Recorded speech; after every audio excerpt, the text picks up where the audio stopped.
Disparue le 1er août 2023, Geneviève de Fontenay aurait célébré ses 91 ans ce vendredi 30 août. Dans son ouvrage Les derniers secrets de la dame au chapeau qui la met à l'honneur, son dernier collaborateur Hubert Guérin est revenu sur la brutale disparition de son compagnon Louis Poirot. Survenu en 1981 qui a été un choc pour l'ex-présidente du comité Miss France. Rare confidence. Ce vendredi 30 août 2024, Geneviève de Fontenay aurait soufflé sa 91e bougie. Pour rappel, l'ex-directrice du comité Miss France a tiré son ultime révérence le 1er août 2023, dans son domicile situé à Saint-Cloud.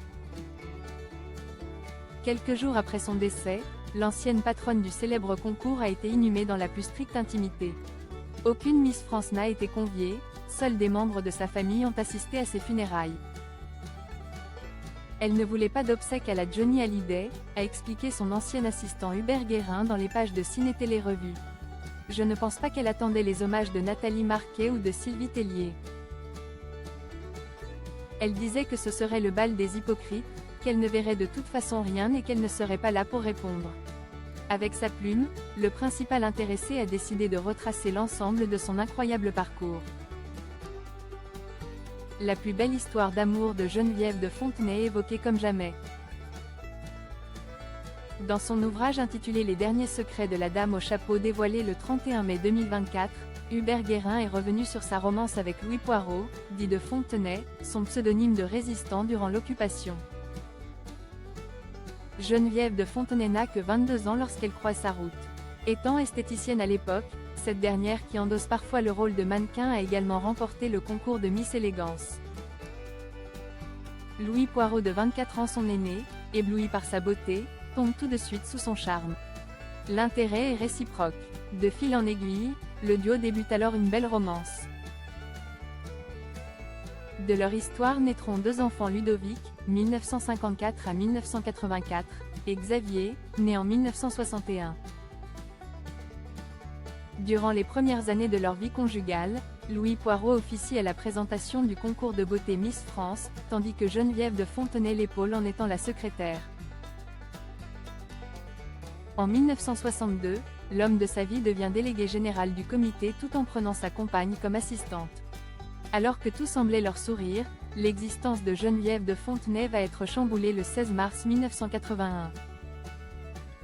À cette date, les tourtereaux devaient assister à l'élection de Miss Sarthe à Saint-Palais.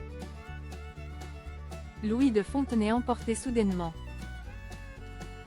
Ce gala sera le dernier animé par Louis de Fontenay, écrit Hubert Guérin.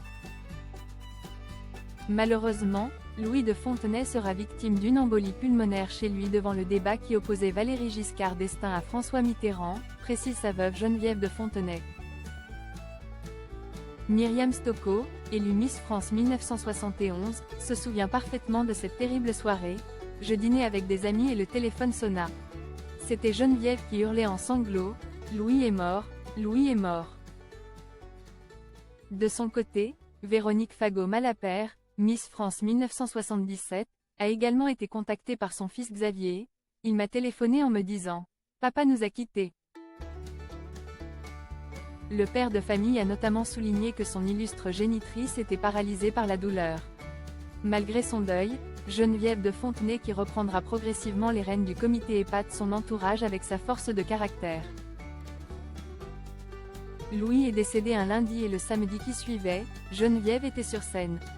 Elle pleurait, mais elle assurait le gala, a rapporté Myriam Stocco, tout en louant ses innombrables qualités.